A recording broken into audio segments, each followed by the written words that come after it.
বিশেষ বিশেষ খবর হলো দক্ষিণবঙ্গে তাপপ্রবাহ ও গরমের দাপট একই রকম থাকলেও সপ্তাহান্তে কিছুটা রেহাই মিলতে পারে বলে আবহাওয়া দপ্তরের পূর্বাভাস। তাপপ্রবাহ জনিত পরিস্থিতিতে রাজ্য সরকার কৃষকদের চাষবাস নিয়ে নির্দেশিকার পাশাপাশি পানীয় জল ও বিদ্যুৎ সরবরাহ অক্ষুণ্ণ রাখার ব্যাপারে একাধিক ব্যবস্থা নিয়েছে। শ্রমিকদের সুরক্ষা সুনিশ্চিত করার পরামর্শ দিয়েছে কেন্দ্রও।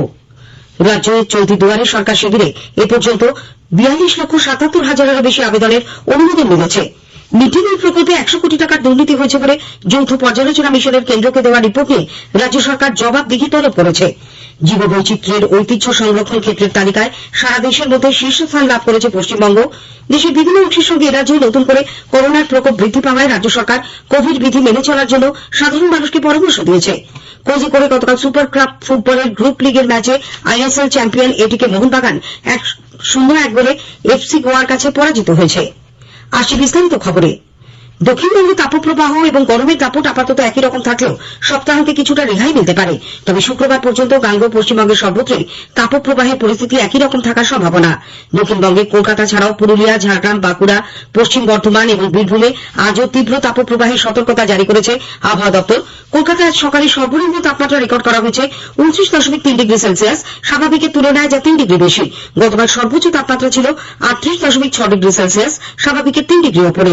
বাঁকুড়ায় গতকাল তাপমাত্রা ওঠে 44.1 ডিগ্রি সেলসিয়াসে, স্বাভাবিকের তুলনায় যা 6.1 ডিগ্রি ওপরে। পুরুলিয়া, আসানসোল, পানাগড়, বর্ধমান ও শ্রীনিকেতনে সর্বোচ্চ তাপমাত্রা 43 ডিগ্রি ছাড়িয়েছে। মালদায় 42.8 ও ঝাড়গ্রামে 42.5 ডিগ্রি তাপমাত্রা রেকর্ড করা হয়। বালুরঘাটের তাপমাত্রা ছিল 42 ডিগ্রি সেলসিয়াস। ব্যারাকপুর, কৃষ্ণনগর, মগরা, বহরমপুর ও কলাইকুণ্ডায় তা ঘোরাফেরা করে 40 থেকে 41 ডিগ্রির মধ্যে। উত্তরবঙ্গে 2 দিনাজপুর ও মালদায়ও আজ তাপপ্রবাহের সতর্কতা রয়েছে। তবে দার্জিলিং ও কালিম্পংয়ে আজ বজ্র বিদ্যুৎ সহ শিলাবৃষ্টির পূর্বাভাস দেওয়া হয়েছে। বৃহস্পতিবার এই 2 জেলার সঙ্গে জলপাইগুড়ি, আলিপুরদুয়ার ও কোচবিহারেও বজ্র বিদ্যুৎ সহ শিলাবৃষ্টির সম্ভাবনা। এই 5 জেলায় ঝড় বৃষ্টি হতে পারে শুক্রবারও। এদিকে রাজ্য সরকার চলতি তাপপ্রবাহে কৃষকদের বেশ কিছু পরামর্শ দিয়েছে। কৃষি দপ্তর থেকে জারি করা নির্দেশিকায় রবি শস্য হিসেবে গম, ধান, ভুট্টা, গ্রীষ্মকালীন ডাল ও তৈলবীজ চাষের ক্ষেত্রে তাপের প্রকোপ এড়াতে ঠিক সময় বীজ বপন করার কথা বলা হয়েছে। জোর দেওয়া হয়েছে স্বল্পমেয়াদী বা হাইব্রিড চাষের ওপর। ফসলের 2টি সারির মধ্যবর্তী স্থানে ধানের খড়, কচুরিপানা জাতীয় গাছপালা দিয়ে ঢেকে আর্দ্রতা সংরক্ষণ করতে বলা হয়েছে। গ্রীষ্মের গম পুষ্ট হওয়ার সময় সেচ দিতে হবে। উল্লেখ্য, রাজ্যে এবার 12,90,000 হেক্টর জমিতে বোরো ধানের চাষ হয়েছে। ছত্রাকজনিত কারণে হাওড়ার আমতার 2 নম্বর ব্লকের ভাটোরা, ঘোড়াবেড়িয়ায় প্রায় 5,000 হেক্টর জমির ধান চাষে ব্যাপক ক্ষতি হয়েছে বলে কৃষিমন্ত্রী শোভনদেব চট্টোপাধ্যায় জানিয়েছেন। এই গরমে পানীয় জলের কোথাও যাতে কোনো অভাব না হয় তা দেখার জন্য মুখ্যসচিব হরিকৃষ্ণ দ্বিবেদী সমস্ত জেলা প্রশাসনকে নির্দেশ দিয়েছেন। 26 এপ্রিল মুখ্যমন্ত্রী প্রশাসনিক বৈঠক করবেন। তার আগে জেলা প্রশাসনের সঙ্গে গতকাল ভার্চুয়ালি প্রস্তুতি বৈঠক করেন মুখ্যসচিব। তিনি বলেন, ঘরে ঘরে পানীয় জলের সংযোগ দেওয়ার কাজ সময়ের আগেই শেষ করতে হবে। 1,83,000 বাড়িতে এই সংযোগ দেওয়ার কথা। দুয়ারে সরকার কর্মসূচিতে থাকা 33টি প্রকল্প নিয়ে আলোচনা হয়।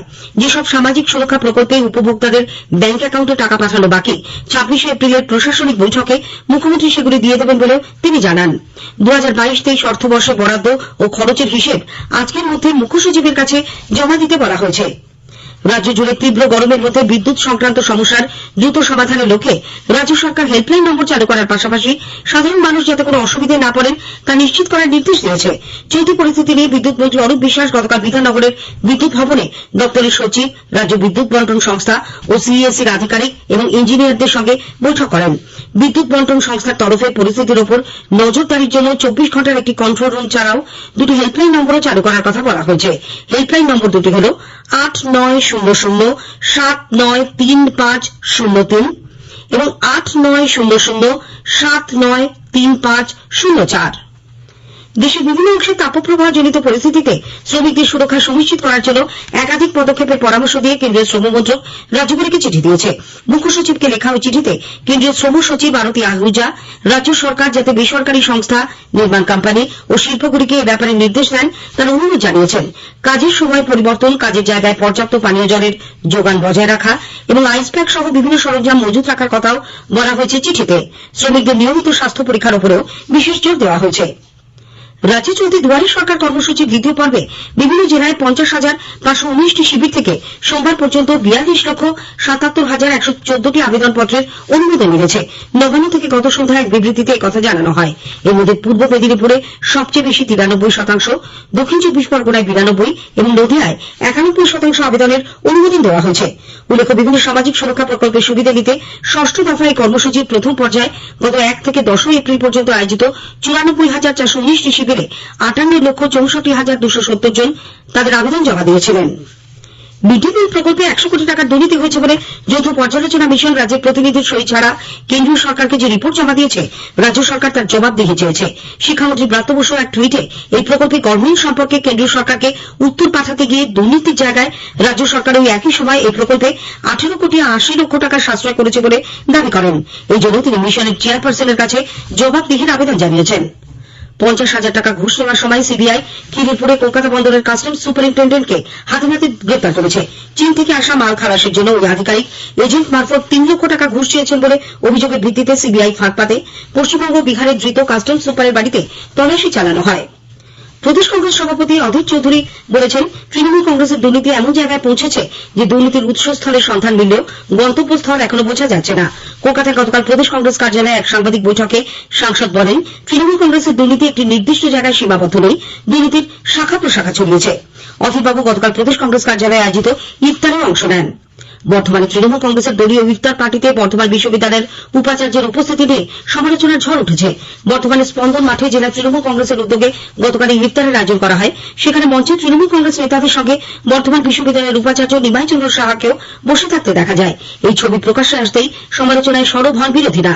জেলা বিজেপির সাধারণ সম্পাদক মৃত্যুঞ্জয় চন্দ্রের দাবি, কোন রাজনৈতিক দলের অনুষ্ঠান মঞ্চে উপাচার্য বসে আছেন, আগে কখনো এরকম হয়নি। এদিকে তৃণমূল কংগ্রেসের রাজ্য মুখপাত্র প্রসেনজিৎ দাসের পাল্টা দাবি, সামাজিক বা ধর্মীয় অনুষ্ঠানে থাকাটা কোনো ভুল বা অন্যায় নয়। অন্যদিকে উপাচার্য নিমাই চন্দ্র সাহা জানিয়েছেন, ধর্মীয় বা সম্প্রীতির অনুষ্ঠান হওয়ায় তিনি গিয়েছিলেন, এর মতো অন্য আর কিছু নেই।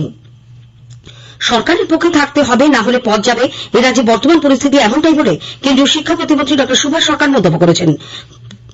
বর্ধমান বিশ্ববিদ্যালয়ের উপাচার্য নিমাই চন্দ্র সাহার উপস্থিতি নিয়ে গতকাল সাংবাদিকদের কাছে তিনি এই প্রতিক্রিয়া ব্যক্ত করেন।